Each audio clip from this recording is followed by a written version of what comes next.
Si Ana ay nagising sa isang karaniwang umaga sa Manila, ngunit may kakaibang pakiramdam sa hangin, para may lihim na nakatago sa bawat hibla ng simoy. Ang araw ay sumisilip sa pagitan ng mga lumang bintana ng kanilang maliit na bahay sa Quiapo, at ang amoy na mainit na pandesal mula sa karinderya sa kanto ay humahalo sa bango ng tsa na nilagay niya para sa kanyang ina.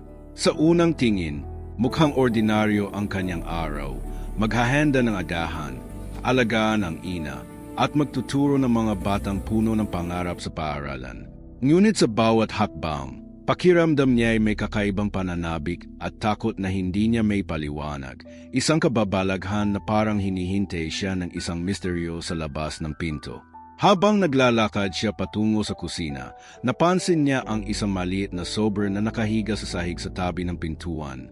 Walang nag-iwan, walang pangalan. Tanging isang maingat na isinulat na pangalang Ana sa harap. Ang papel ay may bahagyang dilaw na kulay, na tila tumanda kasama ng mga lihim na tinatago nito.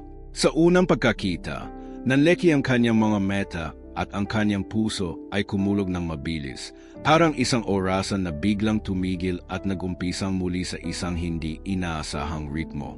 Sino ang maglagay nito? Bakit sa puntong ito ng kanyang buhay? Pagkatapos ng mga taon ng tahimik na pag-iisa, hinawakan niya ang sobre ng marahan. Naramdaman ang kaunting pagkakulubot ng pepel sa pagitan ng kanyang mga daliri. Ang texture nito ay malamig at matigas, at may kakaibang amoy ng lumang aklat at tsa na bumalik sa kanya sa mga alaala ng kanyang ama. Para bang ipinapahayag ng pepel ang isang mensahe mula sa nakaraan, ngunit hindi niya lubos na maintindihan. Habang binubuksan niya ito, unti-unting tumaas ang kanyang pagkabalisa at pananabik. Ang kanyang mga kamay ay nanginginig ng kaunti, hindi dahil sa lamig, kundi sa kakaibang pakiramdam na may nakatagong lihim na nag-aabang sa kanya. Sa loob, may simpleng mensahe na nakasulat sa tinta na parang hinabi mula sa kalungkutan at pag-asa. Ana, may isang bagay na kailangan mong malaman. Hindi ito madali. Ngunit ang iyong buhay ay hindi na magiging pareho pagkatapos nito. Huminto siya sandali. Ang kanyang mga mata ay naglalakbay sa bawat letra, at ang mga salita ay tumago sa kanyang dibdib. Ang kanyang isip ay naglalakbay sa mga alaala ng kanyang kabataan, sa mga ngiti at luha kasama ang kanyang pamilya, sa mga pangarap na matagal nang nakalimutan. Ano kaya ang lihim na ito? Bakit ngayon lang ito lumitaw? Hindi niya maiwasang isipin ang kanyang kapatid na si Marco, na nawala sa pamilya nang siya ay bata pa lamang.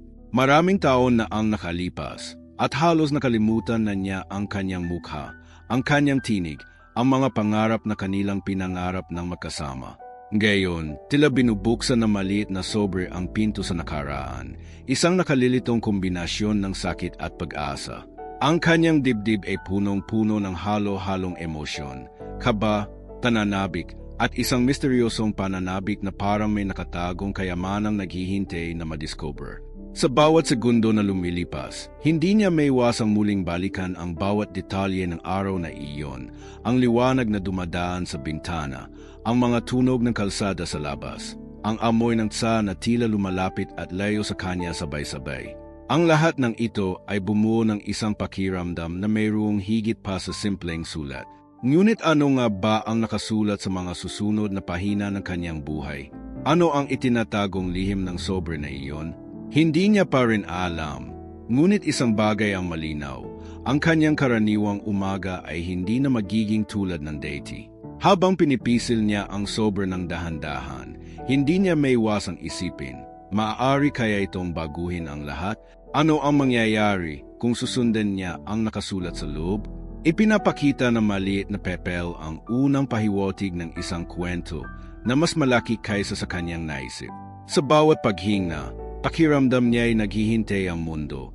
Naghihintay sa kanya upang buksan ang isang kabanata na puno ng hiwaga, emosyon, at mga desisyon na hindi niya kayang balikan. At dito, nais kong tanungin ka, kaibigan, ano kaya sa tingin mo ang laman ng sobre na ito? Maaari mo bang hulaan ang susunod na hakbang ni Ana? Ilagay ang iyong hula dito sa mga komento sa ibaba. Baka sa iyong idea magsimula ang susunod na yugto ng kwento. Pagkatapos buksan ni Ana ang sobre, Himinga siya ng malalim at pinisil ang bawat titik na tila may buhay. Ang sulat ay simplo, ngunit bawat salita ay may bigat na parang bumabalik ang nakaraan sa kanya. Nakalagay dito, kung gusto mo malaman ang katotohanan, pumunta ka sa Mercado Divisoria bukas sa alas 8 ng umaga. Doon mo makikita ang bagay na magpapabago sa lahat. Nanleki ang mga mata ni Ana at ang kanyang puso ay tumibok ng mabilis. Ang pahiwatig ay malinaw ngunit misteryoso, at isang kakaibang kaba ang bumalot sa kanya. Hindi niya maiwasang balikan ang bawat alaala ng kanyang kabataan. Ang mga kalye ng Quiapo na puno ng kulay at tunog, ang amoy ng mga gulay at isdeng niluluto sa mga kalapit na karinderya, at ang mga tawanan ng kanyang mga kaibigan habang naglalaro sa ilalim ng araw. Ngunit ngayon, ang mga alaala ay halos sa takot at pananabik. Sino kaya ang naghihintay sa kanya sa Mercado Divisoria? Bakit ngayon lamang ipinaabot sa kanya ang mensaheng ito? Kinabukasan, naglakad siya patungo sa merkado habang ang bawat hakbang ay puno ng tensyon. Ang mga tunog ng mga naglalakihang tambo, nagbabalik-balik na tawanan ng mga nagtitinda, at amoy ng inihaw na baboy at mais na sumisingaw sa hangin ay tila nagiging soundtrack ng misteryo. Sa bawat pagdako niya sa makukulay na stalls, takiramdam niya ay may mga matang nagmamasid sa kanya mula sa mga anino ng mga lumang gusali. Sa isang sulok, nakita niya si Lito, ang kaibigan niya matagal nang hindi nakikita, nakatayo sa tabi ng isang tindahan ng prutas. Ngunit may kakaibang pakiramdam sa kanyang pagtingin. Ang mga mata ni Lito ay naglalaman ng kaba at lihim, at ang kanyang mga kamay ay hindi mapakali. Ana, kailangan nating pag-usapan ang tungkol sa isang bagay na matagal nang itinago ng iyong pamilya, wika ni Lito, at bigla siyang huminto sa kanyang mga hakbang. Napatingin si Ana sa paligid, ang bawat tindahan, bawat tao sa merkado ay tila nagiging bahagi ng isang lihim na plano. Ang kanyang puso ay pumipintig ng mabilis habang ang isip niya ay naglalakbay sa posibilidad na may nakatagong kayamanan o lihim na magpapabago sa kanyang buhay. Ngunit bago pa man niya masabi kung ano ang susunod na gagawin, napansin niya may lumapit na isang matandang babae, may hawak na maliit na kahon at tila may balak na ipasa ito sa kanya. Ang babae ay ngumiti ng bahagya at may sinabing, "Ito ay para sa iyo, Ana," ngunit hindi lahat ng nakikita ay totoo. Sa mga sandaling iyon, isang kakaibang lamig ang dumampi sa balat niya. Ang simpleng pagdating sa merkado ay biglang naging simula ng isang serye ng mga pangyayaring hindi niya inaasahan. Ang kanyang mga mata ay nagliliwanag sa takot at pag-asa, at sa bawat segundo, ang kanyang utak ay nagtatanong, ano nga ba ang ibig sabihin ng lahat ng ito? At higit sa lahat, handa ba siyang harapin ang katotohanan na matagal nang nakatago sa kanyang pamilya? Habang tinatanaw niya ang mga makukulay na prutas at mga piling tao sa merkado, pakiramdam niya ay unti-unting lumalapit sa isang bagay na hindi pa niya naiintindihan. Isang lihim na magbibigay ng bagong kahulugan sa bawat hakbang, bawat desisyon, at bawat alaala ng kanyang nakaraan. Ang bawat tunog, bawat amoy, bawat tao sa paligid ay tila nagtatago ng pahiwatig, at ang maliit na kahon na hawak na matanda ay parang susi sa isang kwento na higit pa sa kanyang naisip. Ana ay nakatayo roon, hawak ang sobre at nakatitig sa matanda. Ang kanyang isip ay naglalakad sa pagitan ng duda at pananabik, ag-iisip sa kung ano ang maaring lamanin ng kahon. At sa sandaling iyon, bago niya ito buksan, napaisip siya, bakit tila lahat ng bagay sa paligid niya ay nakahanay para sa isang pangyayari na handa na baguhin ang kanyang mundo? Ngayon, kaibigan, gusto naming malaman, anong lungsod ka nanonood sa aming kwento? I-type ang iyong sagot sa mga komento sa ibaba. Baka ang susunod na kabanata ng kwento ay mangyari sa inyong lugar, at sino ang nakakaalam kung ano ang magiging bahagi mo sa misteryong ito. Sa mga masisikip na daan ng Mercado Divisoria, himakbang si Ana ng may halong kaba at pananabik. Ang bawat tunog ng kalakal, bawat tawanan ng mga tindera at tunog ng mga kariton sa kalsada ay tila humahalo sa tibok ng kanyang puso. Habang papalapit siya sa kanto kung saan nakatayo si Lito, hindi niya maiwasang mapansin ang kakaibang enerhiya sa paligid. Parang bawat tao, bawat kulay, Bawat amoy ng inihaw na baboy at sa ay may lihim na itinatago. Ito ang lugar, bulong ni Lito, habang tinuturo ang isang lumang tindahan ng prutas na tila hindi napapansin na karamihan sa mga tao. Ngunit ang tindahan mismo ay may kakaibang aura. Ang kahoy na lumang patinadong pinto at ang mababangis na kulay ng mga prutas sa loob ay nagbibigay ng pakiramdam na may nakatagong lihim sa likod nito. Ana, may isang bagay akong kailangang ipakita sa iyo. Isang bagay na matagal nang itinago ng iyong pamilya. Sabi niya, at nagkaroon ng sandaling katahimikan na halos marinig ang tibok ng kanilang mga puso. Habang papasok sila, napansin ni Ana ang mga lumang larawan sa dingding. Mga larawan ng kanyang pamilya na halos nakalimutan na niya, kasama ang mga ngiti at mga halakhak ng nakaraan. Ang bawat larawan ay may sariling kuwento at sa bawat pagtingin niya, pakiramdam niya ay unti-unti niyang nararamdaman ang presensya ng kanyang ama at kapatid. Ngunit may isa sa mga larawan ang nagdala ng kakaibang kilabot, ang mukha ng isang lalaki na hindi niya nakilala, ngunit tila pamilyar. At ang mata nito ay tila sumusubaybay sa bawat galaw niya. Siya ang nag-iwan ng sulat, Ana, bulong ni Lito, at biglang lumalim ang kanyang tinig. At may mas higit pa doon kaysa sa sulat na nakita mo. Hinawakan ni Lito ang isang lumang kahon. May bahagyang alikabok sa ibabaw, na parang hindi ito nahawakan ng kahit sino sa loob ng maraming taon. Ang kahon ay may selyo, at ang kanyang mga daliri ay nanginginig ng marahan habang binubuksan niya ito sa presensya ni Ana. Sa loob, may lumang dokumento, larawan, at isang maliit na lihim na kahon na nakatago sa loob. Ang dokumento ay naglalaman ng pangalan ng kanyang ama, isang petsa na matagal na niyang nakalimutan, at isang mensahe na nag-uugnay sa isang matagal nang nawalang piraso ng pamilya.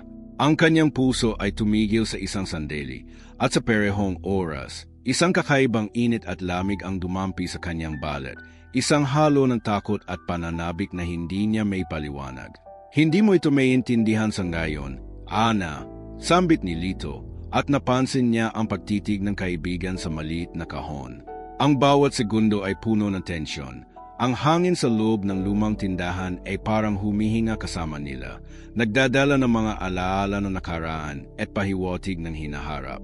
Ang kanyang isip ay puno ng tanong, ano ang sikreto ng kahon? Ano ito naugnay sa kanyang ama at sa misteryong bumabalot sa kanyang pamilya?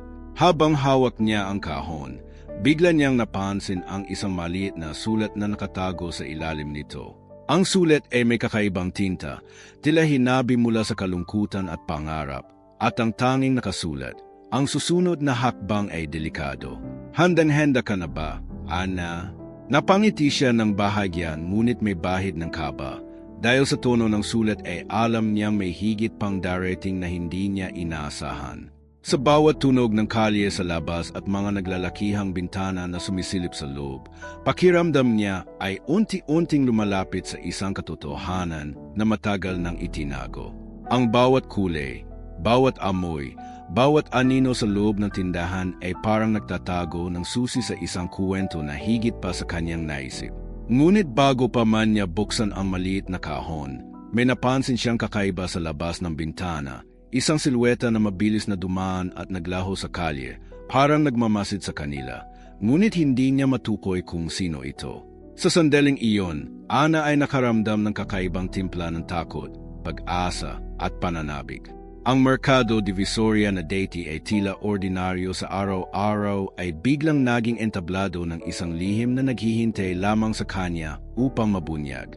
Ang bawat hakbang ay nagdadala sa kanya sa isang bagong kabanata, at bawat segundo ay nagtatago ng sagot na hindi pa niya alam. Ngunit bago pa niya masabi kung ano ang laman ng kahon, napaisip siya, sino nga ba ang nagmamasid sa kanila? At bakit tila ang bawat hakbang sa merkado ay inihanda para sa isang pangyayari na magbabago sa kanyang mundo? Ang sagot ay nakatago sa loob ng kahon, at isang bagong kabanata ang unti-unting nagbubukas sa harap niya. Isang kwento na mas komplikado at mas emosyonal kaysa sa lahat ng kanyang inaasahan. Habang hawak ni Ana ang maliit na kahon, marahan niyang binuksan ang lumang dokumento na nakatago sa loob. Ang tinta ay bahagyang kumupas, Ngunit malinaw pa rin ang sulat, ang ngalan ng kanyang ama, etsa na mahigit 2 dekada na ang nakalilipas, at ilang tala na tila nagwugnay sa isang lihim na kayamanang matagal ng itinago. Ang bawat salita ay bumabalot sa kanyang isip, at sa bawat linya, ang kanyang dibdib ay unti-unting pumipintig ng mas mabilis. Isang halo ng kaba at pananabik, parang bawat titik ay may sariling boses na bumibigkas ng isang lihim na matagal nang nakalimutan. Kasama ni Lito, binuksan nila ang kahon. Sa loob, may mga lumang larawan ng kanyang pamilya, ang kanyang ama, kanyang ina, at si Marco, ang kapatid na matagal nang nawala. Ngunit may isa pang larawan na tumigil sa kanyang puso, isang lalaki na hindi niya kilala, nakatayo sa tabi ng kanyang ama. Hawak ang isang maliit na bag na may tatak ng isang lumang institusyon sa Maynila. Ang mata ng lalaki sa larawan ay tila nagmamasid sa kanya kahit sa ngayon, na para bang may ipinapahiwatig na hindi niya pa naiintindihan. Ang ama mo, may iniwan siyang bagay na higit pa sa sulat, bulong ni Lito, at tumigil sandali habang sinusubukan ni Ana na maunawaan ang bigat ng bawat detalye. Ito ay hindi lamang tungkol sa pera o dokumento. Ito ay tungkol sa mga desisyon at sa kung ano ang handa mong gawin sa natuklasan mo. Ang kanyang mga kamay ay nanginginig ng bahagya habang hawak ang dokumento at sa bawat titig niya sa mga lumang litreto, pakiramdam niya ay unti-unti niyang nararamdaman ang presensya ng kanyang ama, parang nakikipag-usap sa kanya mula sa nakaraan. Hindi niya maiwasang balikan ang mga alaala ng mga hapon na puno ng tawanan kasama si Marco, ang mga laro sa tabi ng lumang sapa sa Maynila, at ang mga lihim na pangako na binitiwan nila sa isa't isa. Ngunit ang larawan sa loob ng kahon ay nagdala ng kakaibang takot. Ang mukha ng lalaking iyon ay tila nagbabante sa isang misteryo na higit pa sa kanyang naisip. Ang bawat detalye, mula sa mga marka sa larawan hanggang sa pagkakaayos ng dokumento, ay nagdudulot ng higit na kuryosidad, isang pakiramdam na may lihim na kailangang tuklasin bago magtapos ang araw. Habang tinitingnan niya ang dokumento, napansin ni Ana ang isang maliit na sulat na nakatago sa gilid ng kahon. Ang sulat ay may nakasulat, ang susunod na hakbang ay hindi para sa mahina ang loob. Handang-handa ka na ba, Ana, na harapin ang katotohanan ng iyong pamilya? Ang tono ng sulat ay malinaw, may panganib, may tensyon, at higit sa lahat, may pangakong pagbabagong hindi niya pa kayang isipin. Ang kanyang isip ay naglalakbay sa pagitan ng kaba at excitement. Ano kaya ang ibig sabihin ng mga lumang tala na ito? Aano naugnay ang lalaki sa larawan sa kanyang ama at sa kapatid niyang si Marco? At higit sa lahat, ano ang susunod na hakbang na dapat niyang gawin para tuklasin ang misteryo na bumabalot sa kanyang pamilya ng maraming taon? Sa bawat segundo, tila nagiging mas makapal ang hangin sa loob ng maliit na tindahan, at ang mga anino sa paligid ay parang naglalaman ng mga pahiwatig na hindi pa niya naunawaan. Habang nakatingin sa kahon, hindi niya maiwasang mapansin ang isang maliit na detalye sa larawan, isang bagay na maliit, ngunit kakaiba. May marka sa likod ng lalaki, isang simbolo na matagal nang nakatago sa nakaraan ng kanilang pamilya. Ang kanyang puso ay kumulog, ang isip niya ay nagtatanong, at bago pa niya lubusang maintindihan ang kahulugan nito, naramdaman niya ang biglang paggalaw sa labas ng tindahan. Isang anino na mabilis na dumaan at naglaho sa mga makukulay na stall ng merkado na parang sinusubaybayan siya. Sa sandaling iyon, si Ana ay nakaramdam ng kakaibang halo ng takot at kuryosidad. Ang Mercado Divisoria, na dati ay puno lamang ng buhay at kulay, ay naging entablado ng isang lihim na matagal nang itinago at naghihintay lamang sa kanya upang mabunyag. Ang bawat hakbang, bawat detalye ng kahon at sulat ay nagbukas ng pinto sa isang bagong kabanata ng kanyang buhay, isang kabanata na puno ng lihim, emosyon, at mga desisyon na hahamon sa kanyang lakas at tapang. At sa huli, bago pa man niya masabi kung ano ang susunod na gagawin, may napansin siyang kakaiba sa isang sulok ng tindahan. Isang piraso ng papel na bahagyang natakpan ng prutas na parang nag-aanyaya sa kanya upang sundin ang bagong bakas ng misteryo. At sa kanyang puso, naramdaman niya na ang tunay na lihim ay hindi pa niya nadidiscover. Paglabas ni Ana mula sa maliit na tindahan, dala ang kahon at ang mga dokumento. Naramdaman niya ang bigat ng bawat hakbang sa makitid at maalikabok na daan ng Quiapo. Ang araw ay unti-unting tumataas, ngunit ang mga anino ng mga gusali at mga stall ng merkado ay nagbibigay ng kakaibang tensyon. Harabang ang bawat sulok ay may sariling lihim. Ang mga tunog ng mga kariton, tawanan ng mga tindera, at huni ng mga manok sa kalsada ay naghalo sa tibok ng kanyang puso, at bawat tunog ay tila nagtuturo sa kanya sa isang direksyon na hindi niya lubos na naiintindihan. Siguraduhin mong handa ka, Ana, sabi ni Lito habang sinusundan siya sa likod. Ang susunod na hakbang ay delikado, at hindi lahat ng bagay ay tulad ng nakikita mo. Ang kanyang tinig ay mabigat, at sa bawat salita, ang tensyon ay lumalaki sa pagitan nila. Si Ana ay hindi makatingin ng diretso sa kaibigan. Ang isip niya ay puno ng mga tanong at damdamin ng kaba.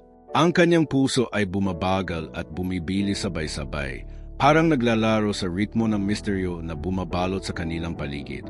Habang tumatawid sila sa isang makitid na eskinita patungo sa Intramuros, napansin niya ang mga lumang gusali na tila nakikipag-usap sa kanya sa pamamagitan ng kanilang mga naglalagableb na pader at nakukobling bintana.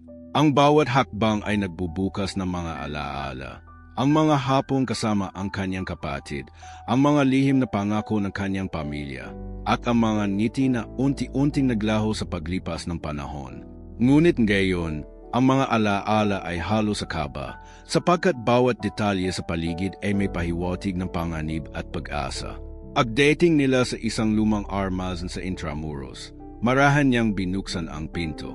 Ang amoy ng alikabok, lumang kahoy, at kaunting amoy ng mantika ay bumalot sa kanya, habang ang liwanag ng araw ay naglalaro sa mga luma at nakikiskisang sahig. Sa loob, may mga lumang kahon, mga leta, at dokumentong tila iniiwan sa paglimot ng panahon. Ngunit sa gitna ng lahat, isang maliit na sobre ang nakatayo, natatangi sa kanyang simpleng kulay at kakaibang aura, tila hinihintay lamang siya. Dito mag-uumpisa ang tunay na pagsusulit mo, bulong ni Lito. Ang bawat hakbang ay magpapakita kung ano ang handa mong harapin.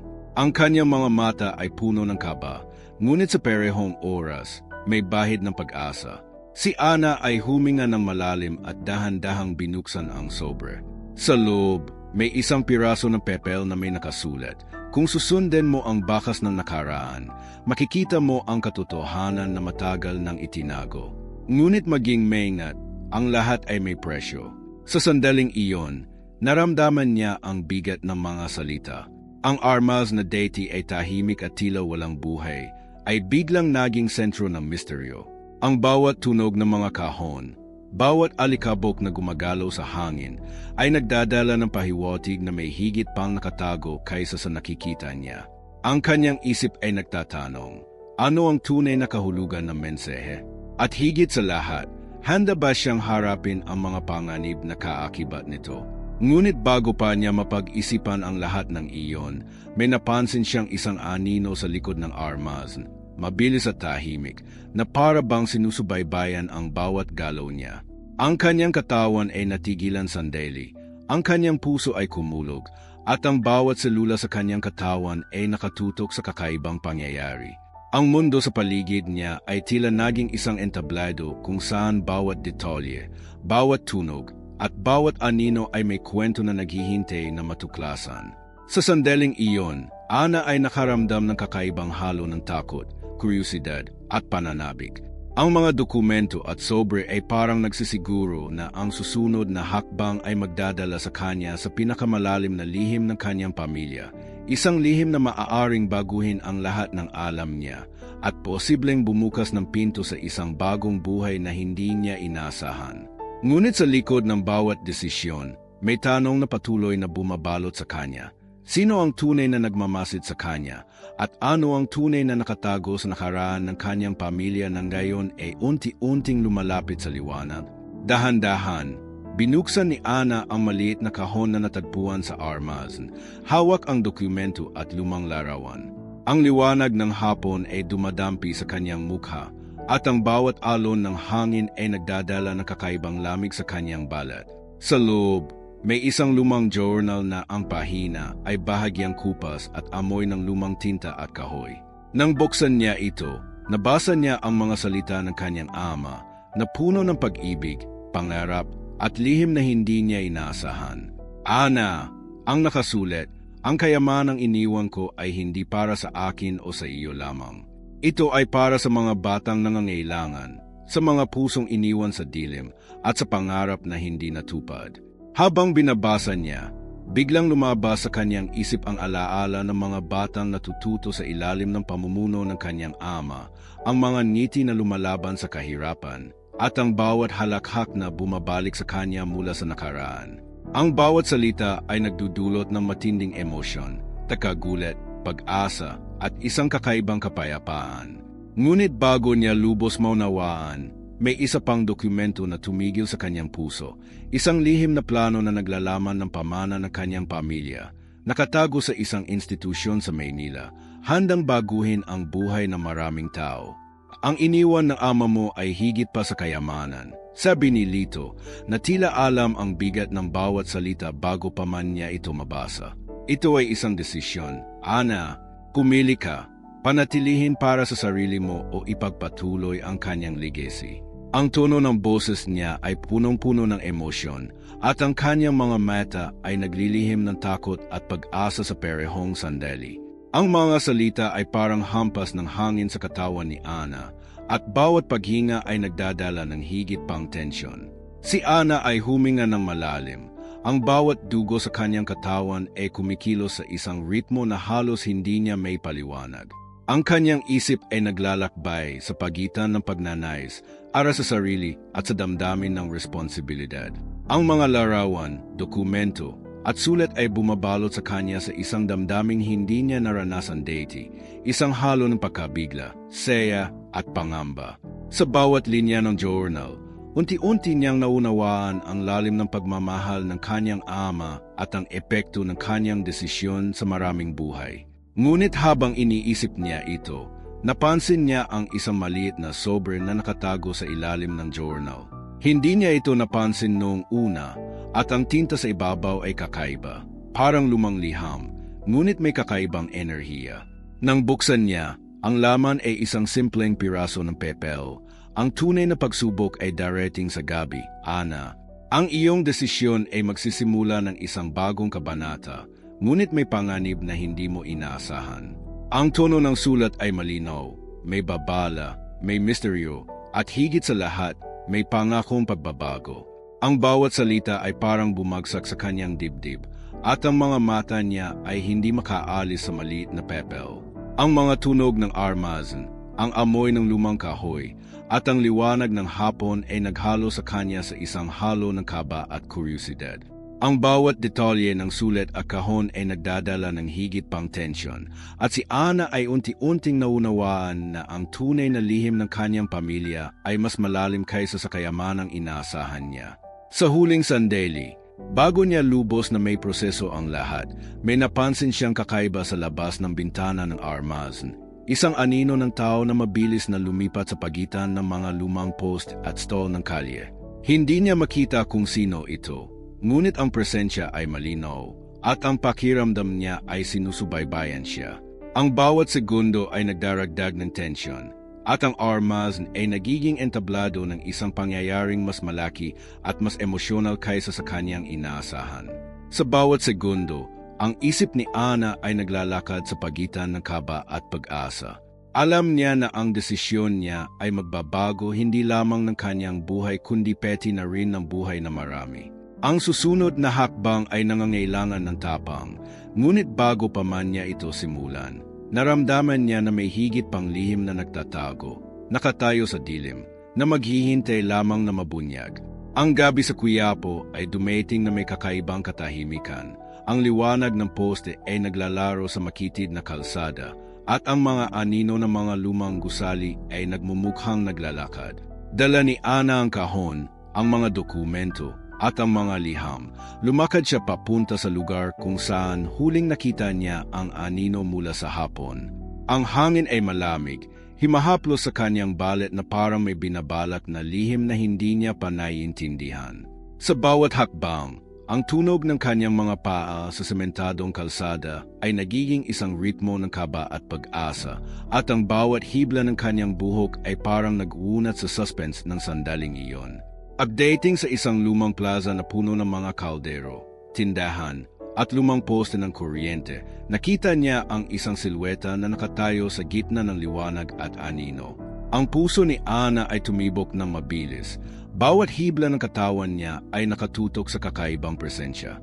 Ang tao ay nakasuot ng lumang jacket, may sombrero na bahagyang nakatabon sa mukha, at ang kanyang mga mata ay tila nakatingin ng direkta kay Ana. Walang salita, ngunit ang tensyon ay mas makapal kaysa sa anumang bagay na naramdaman niya sa buong araw. Sinong-sino ka? Bulong ni Ana, ngunit bago pa man sumagot ang tao, tumunog ang isang malakas na palakpak mula sa likod ng plaza, at ang tao ay biglang tumalikod, naglakad patungo sa madilim na eskinita.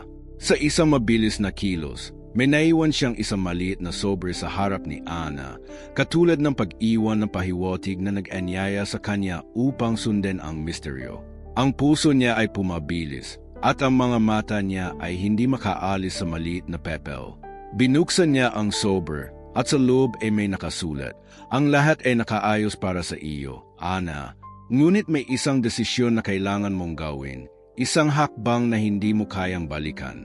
Ang lahat ng pinangarap ng iyong ama at kapatid ay nakasalalay sa iyo." Ang mga salita ay parang nagbabalot sa paligid niya. Ang bawat letra ay himahaplo sa kanyang dibdib, at ang tensyon ay tumetaas ng parang apoy na kumakalat sa hangin. Habang hawak ni Ana ang kahon at nagbabalik tanaw sa lahat ng nakaraan, ang sulat, ang larawan, ang journal, nalaman niya ang kabuuang lihim. Ang kanyang ama at si Marco ay may iniiwang pamana na hindi lamang material, kundi isang pagkakataon para baguhin ang buhay ng mga nangangailangan. Ngunit ang mensahe ay malinaw. Ang hakbang na iyon ay puno ng panganib at hindi tiyak kung sino ang makakasama o makakatulong sa kanya. Dumating ang huling sandali ng gabi.